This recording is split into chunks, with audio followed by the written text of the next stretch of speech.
Olá, muito boa noite a você. Eu sou Adalberto Piotto e seja bem-vindo ao Cenário Econômico pela TV Brasil, com emissoras públicas de todo o país.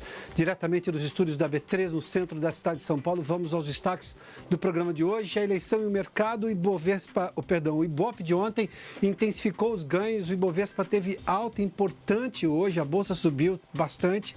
O dólar voltou a recuar, ou seja, a perder valor em relação ao real. Isso tudo já, digamos, absorvendo os resultados da pesquisa do Ibope, divulgada ontem, depois do fechamento do mercado, ou seja, hoje era o dia justamente dos investidores absorverem esse resultado e mostrarem nos números, como a gente viu ali. O Ibovespa fechou em alta de novo, o dólar recuou, no mês a desvalorização já é quase de 8%, se a gente pegar agora só no mês de outubro. Uma venda de imóveis teve alta agora no mês em São Paulo, no mês de setembro, isso chama atenção, no mês de agosto, um mês antes, isso chama atenção porque esse é um indicador importante de expectativa das pessoas em relação à economia. Ninguém compra um imóvel, normalmente não se faz pagamento à vista, se faz pagamento a longo prazo, e aí está contando com renda, ou seja, com o emprego e com a melhora da economia. Esse aumento é extremamente importante. E no estúdio a gente fala sobre o mercado de cartões de pagamento, porque tem crescido e cresceu de novo agora no primeiro semestre. As três modalidades, de crédito, de débito e também os pré-pagos, que tiveram um crescimento bastante importante. Tudo isso no cenário econômico, que já está no ar.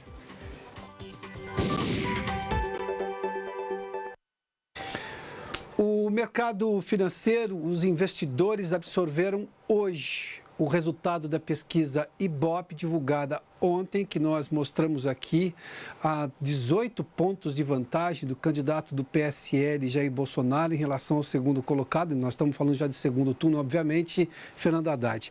Essa ampliação do resultado que já tinha sido mostrada no Datafolha de ontem, teve repercussão, obviamente, no mercado financeiro hoje. Os investidores voltaram a apostar em ações importantes, Ibovespa teve uma alta importante, Petrobras teve alta importante, o kit estatais, que tem muita influência do resultado de pesquisas eleitorais, todas as três estatais principais negociadas aqui na Bolsa tiveram alta importante. Vamos dar uma olhadinha nesses números que foram hoje do mercado, ou seja, ontem, só para reforçar esse dado, uma pesquisa nunca é divulgada no meio do dia, sempre divulgada ou antes do mercado abrir ou depois do mercado fechar, porque justamente isso tem influência nas ações. Então, a antecipação, os resultados são todos absorvidos pelos investidores, passam a noite com isso, no dia seguinte tomam as decisões. Vamos lá. O Ibovespa subiu quase 3% hoje, 2,83% para ser preciso, 85.717 pontos. Uma alta de pouco mais de 3 mil pontos, quase 3 mil pontos, em torno de 3 mil pontos se comparados a ontem. Vamos dar uma olhadinha aqui. Por exemplo, a Eletrobras, hoje uma alta também de 2,77%. Apesar das quedas que houve na terça, quarta e quinta da semana passada em relação à Eletrobras, os papéis subiram, ou seja, tiveram ganhos importantes nesses últimos dias em relação à Eletrobras. A R$ 26,00 a ação, 2,77% de alta. Vamos às ações da Petrobras, que tem peso muito importante no índice da Bovespa aqui. 3,73% de alta, o que também é claramente uma repercussão da pesquisa aqui. 3,73% de alta, R$ 26,73 o valor da ação. Você se lembra que não faz muito tempo a gente falava de uma ação de Petrobras aqui a R$ 17,00, a R$ 18,00.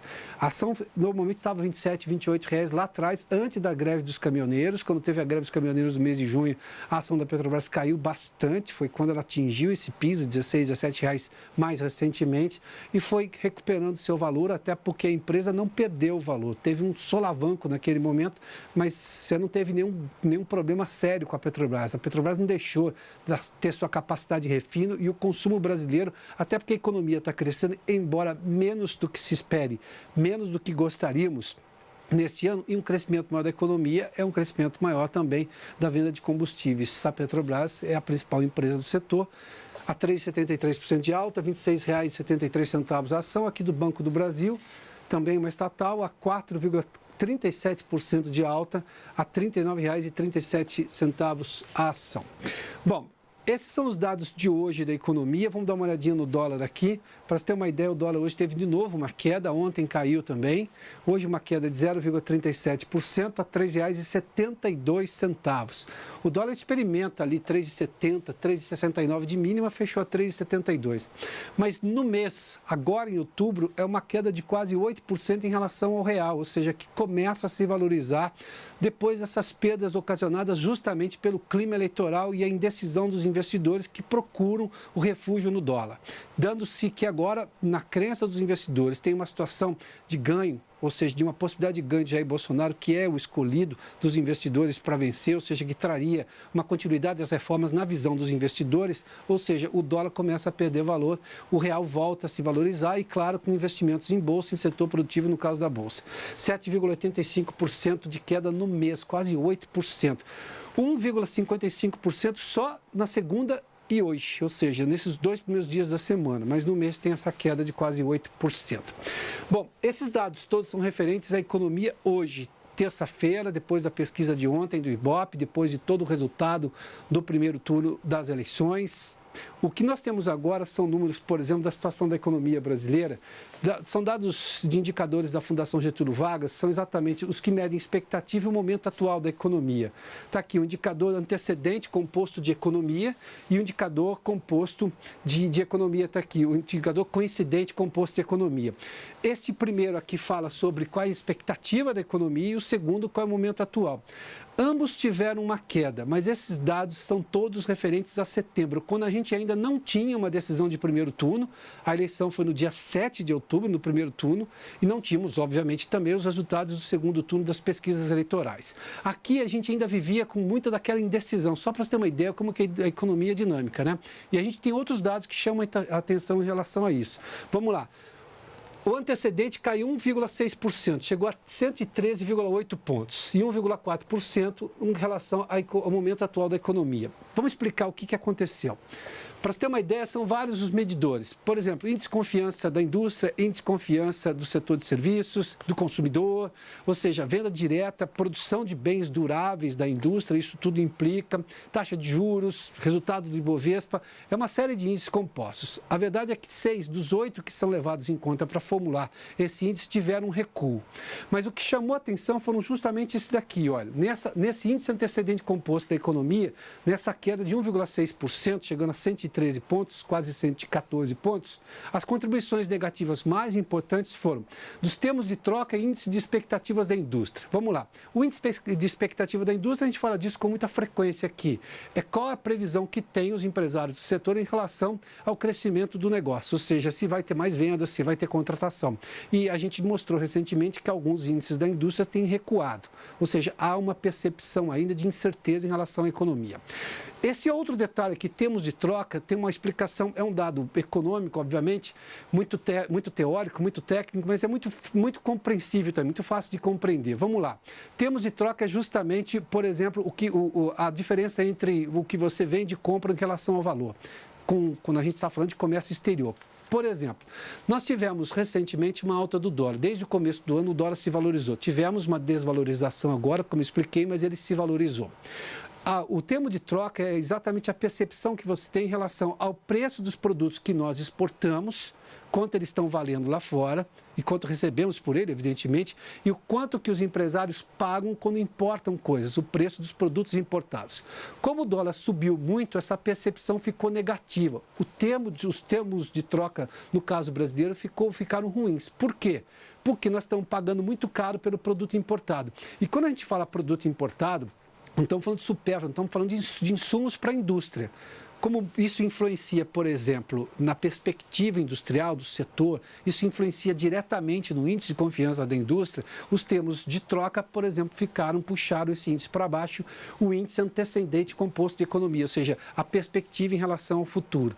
Porque até lá, no mês de setembro, não se tinha esse resultado que começou a ter esse declínio do dólar.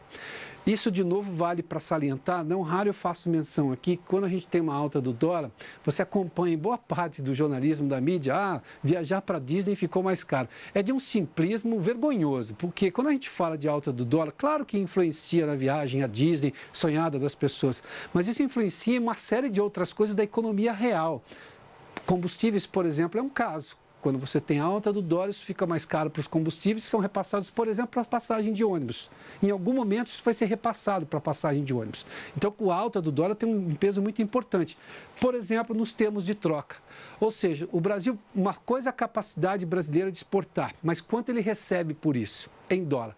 Como a moeda, o real, estava desvalorizada em relação ao dólar, a gente recebeu menos do ponto de vista justamente pelos termos de troca. E quando você tinha que comprar alguma coisa do exterior, insumos, por exemplo, para produzir coisas aqui no Brasil, o dólar alto encarecia essas coisas todas. Ou seja, os termos de troca ficaram desfavoráveis para o Brasil, o que fez com que essa previsão, essa expectativa em relação à economia, ainda lá no mês de setembro, ficasse negativa. Foram os dois itens que mais puxaram para baixo. Índice de expectativas da indústria, que tem muito com relação a insumos comprados do exterior, e os termos de troca foram exatamente esses os dados que chamaram a atenção.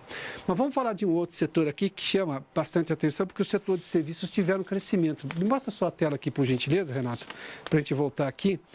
Vamos lá, o setor de serviços teve um crescimento. Eu vou falar disso daqui a pouquinho, mas antes vamos falar de um outro assunto aqui. Deixa aqui porque eu estou me perdendo com os meus papéis aqui. A venda de imóveis novos, e isso é um termômetro de expectativa da economia. A venda de imóveis novos em São Paulo teve um crescimento, uma alta agora no mês de agosto. O dado é importante justamente por essa questão da expectativa. Ninguém compra um imóvel, raramente alguém paga à vista. E se compra a prazo, está comprando expectativa de continuidade de pagamento daquilo. A Raquel Sete está aqui em São Paulo e tem detalhes dessa pesquisa. Oi, Raquel. Boa noite, bem-vinda. Boa noite, Piotto. Esse levantamento foi feito na cidade de São Paulo e mostra uma recuperação no setor. Em agosto, foram vendidas 2.581 unidades residenciais novas.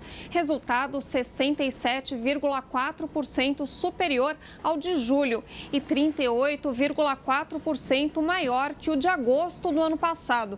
Aliás, ao que tudo indica, 2018 vai ser um ano melhor do que 2017 para o mercado imobiliário. O acumulado de vendas de janeiro a agosto é 46,7% maior do que o registrado no mesmo período do ano passado. Esse crescimento é puxado pelos imóveis econômicos de 1 e 2 dormitórios vendidos pelo programa Minha Casa Minha Vida. E se a gente levar em conta outros indicadores, como o número de lançamentos e também de ofertas de unidades, o destaque fica com os imóveis de até 45 metros quadrados.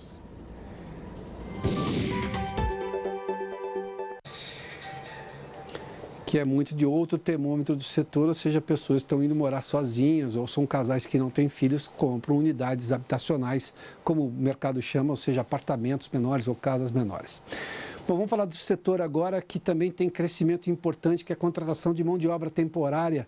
O Comércio do Rio já divulgou os números do que imagina que vai poder contratar agora nesse final de ano. O Maurício de Almeida está conosco no Rio e tem números. Tem os números reais agora, da previsão que tem o Comércio do Rio em relação à contratação de mão de obra temporária no final do ano. Maurício, bem-vindo, boa noite. Olá, Piotto, boa noite. Normalmente o fim do ano é realmente uma época boa para o comércio, mas desta vez o nível de otimismo está impressionando.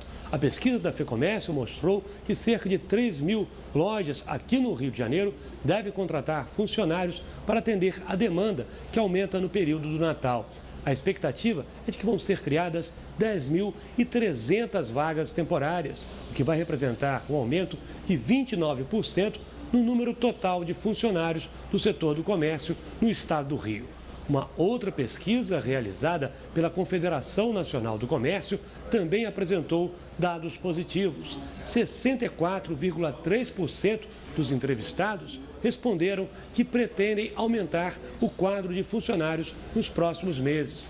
Já o Clube dos Diretores Lojistas apurou que 81% dos empresários do comércio no Rio apostam que os negócios vão melhorar nos próximos meses e, por isso, vão precisar abrir novas vagas de vendedores. Sem dúvida alguma, são boas notícias para quem está desempregado. É bom deixar aquele currículo pronto para quando surgir uma oportunidade, já está lá, prontinho para ser entregue. Afinal, o emprego temporário é uma ótima chance para entrar no mercado de trabalho. E depois da virada do ano, sempre existe aquela possibilidade da contratação temporária se transformar em permanente. Piotr.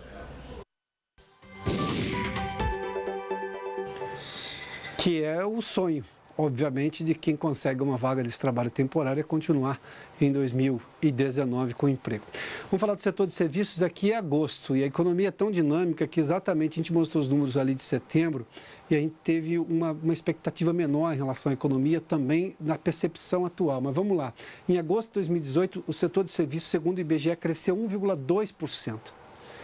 É o melhor agosto desde 2011. O crescimento, óbvio, é pequeno, a gente está falando de um crescimento de 1,2%, mas se eu comparar ao restante dos últimos anos, desde 2011, é o melhor agosto. Vamos lá, é a terceira alta do ano, isso é importante. Detalhe que foi revisado, julho tinha sido um problema, teve queda de 2,2%, foi revisado para 2% de queda, ou seja, uma queda menor, mas no acumulado de 12 meses, o setor de serviços ainda tem uma queda aqui de 0,6%. Mas ainda assim, a menor queda desde 2015, ou seja, está se recuperando o setor de serviços, isso chama atenção. Aliás, serviços, por exemplo, de pagamento com cartão. Esse é o assunto, daqui a pouco, na entrevista aqui do Cenário Econômico, tem aumentado o valor de compras com dinheiro de plástico, como é o nome que se usava tempos atrás. Tanto no cartão de crédito, débito e também no pré-pago, teve crescimento importante. A gente fala disso tudo daqui a pouco, aqui, logo depois do intervalo no Cenário Econômico. Já de volta com o Cenário Econômico e para falar de um setor que apresentou um novo crescimento agora no primeiro semestre, a forma de pagamento por cartões. O setor de cartões teve um crescimento agora, neste primeiro semestre, em relação ao primeiro semestre de 2017, de 13,6%. E tem um crescimento importante no setor de pré-pagos, que ainda tem uma pequena fatia do mercado, mas o crescimento foi importante. Daqui a pouco eu já dou os números. Ricardo de Barros Vieira está conosco, que é da Associação Brasileira das Empresas de Cartões e Serviços.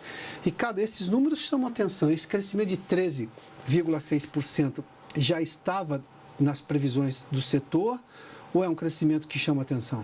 Boa noite. Boa noite, seja bem-vindo, por favor. É um prazer estar aqui com vocês.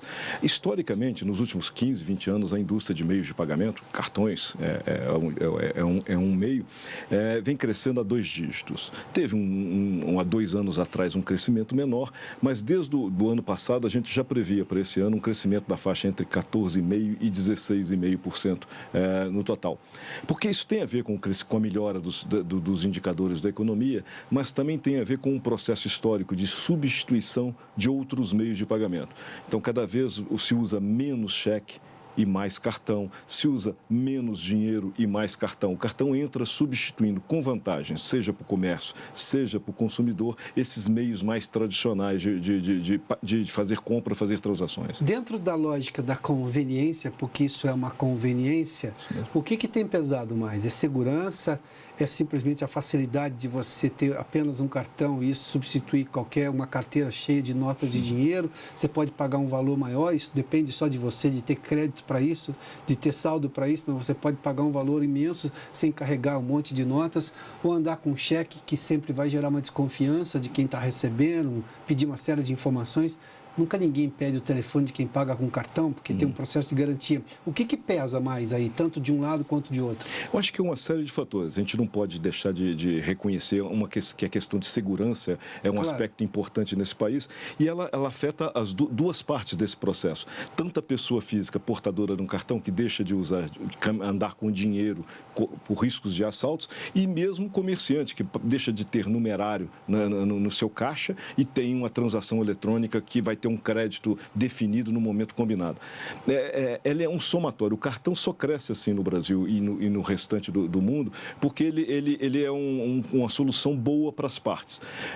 O comércio tem uma redução de custo porque ele não tem mais que contar dinheiro, depositar cheque, não tem perda com devolução de cheque, né? Os índices de devolução de cheques ainda são altos no Brasil e tem uma série de benefícios. O consumidor ele tem a possibilidade de programar. Ele pode combinar a data do seu cartão com a data do seu pagamento. Então, ele pode programar, se planejar para comprar hoje e pagar na data do vencimento. Ele não anda com dinheiro, ele tem uma série de outras praticidades.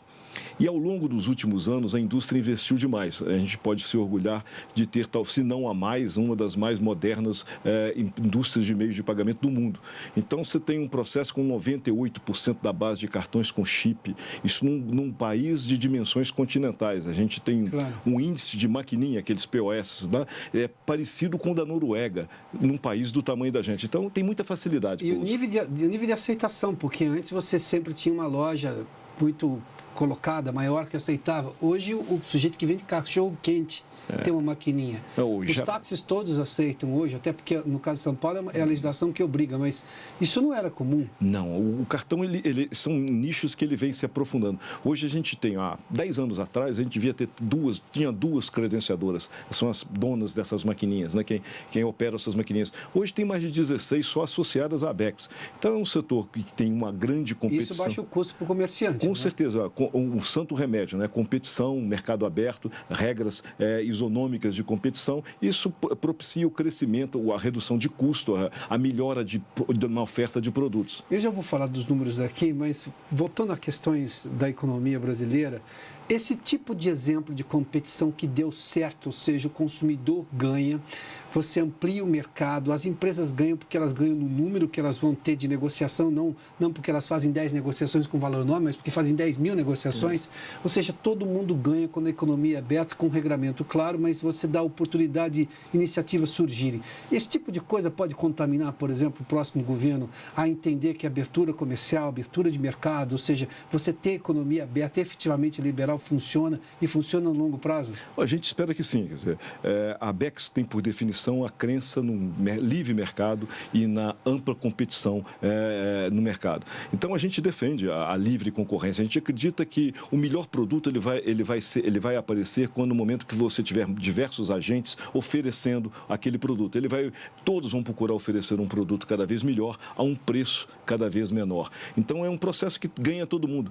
E tem um aspecto importante nessa questão de cartão de meios de pagamento, que tem um terceiro ganho, além do comerciante e do consumidor. É o ganho para a sociedade, porque não há sonegação em transações com cartão. Não há possibilidade. Os dados são reportados aos fiscos. Então, se formaliza a economia. Então, se todos pagamos impostos, a tendência é que, no total, aumente uma arrecadação sem precisar de aumentar alíquotas, né?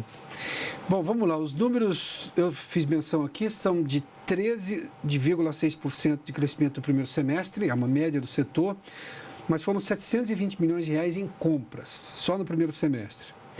No cartão de crédito, 720 bilhões, perdão. No cartão de crédito que está na frente, 450 bilhões, lidera o setor, mas teve crescimento de 14%. O de débito, 265 bilhões e meio, 12% de crescimento. E esse pré-pago, embora tenha um valor muito pequeno desse bolo, que é 4,6 bilhões, mas cresceu 62,3%. Por que o pré-pago está tendo esse crescimento tão expressivo assim? É que tem a questão a ver com os números também, relativamente ele é menor, mas o cartão pré-pago está se transformando no primeiro cartão de muita gente. Então, com a regulação, quer dizer, em 2013, o Congresso aprovou uma lei, a 12865, que deu ao Banco Central do Brasil a competência e o poder de regular a indústria de meios de pagamento no país. A partir daí, com marcos regulatórios claros, houve um grande investimento, seja na emissão de cartões, na adquirência, são as donas das maquininhas, e o processo o volume vem aumentando. Houve uma incorporação de pessoas à economia formal ao longo desses anos, e então você tem o cartão como talvez o cartão pré-pago como a primeira experiência junto ao sistema financeiro. É o primeiro cartão de muita gente. Então, é o cartão mesada, é o cartão de presente, é o cartão que você paga profissionais liberais, o cartão talvez que você use para pagar as pessoas que trabalham na sua casa. Então, ele está crescendo nesse momento, nesses diversos segmentos.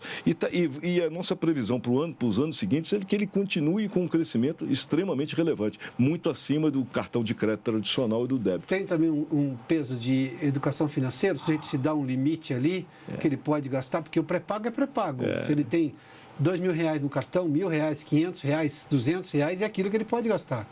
Isso, você está coberto de razão. E o brasileiro tem uma experiência muito positiva com isso, com os telefones pré-pagos, o volume de... Então, você define, você pode colocar para o seu filho, vai gastar R$200, ele não tem jeito de gastar 201. Ou ele se organiza para pagar os lanches da escola, ou vai faltar. E o extrato está lá, o extrato está lá. E para ele, se no caso de cartão mesado, até os pais têm acesso a isso. Mas isso é importante. Também ele é muito útil nesse processo de educação financeira, né? Ele obriga as pessoas a se planejar, a se programar, né? A não comprar por impulso, né? Que não é a compra que a gente recomenda. A gente recomenda a compra planejada e não a de impulso. Que faz bem para todo mundo, para quem compra e para quem vende. Porque se é sustentável, ele volta no mês que vem para comprar de novo. Com certeza. Se ele comprou uma coisa que deu errado, ele vai pagar juro para o banco, que não é a melhor das opções. Isso mesmo. Ricardo, obrigado pela gentileza. Bom, prazer muito grande. Até mais. Obrigado. Bom, o Cenário Econômico termina aqui. Obrigado pela sua companhia, pela audiência. Boa noite a você. Até amanhã.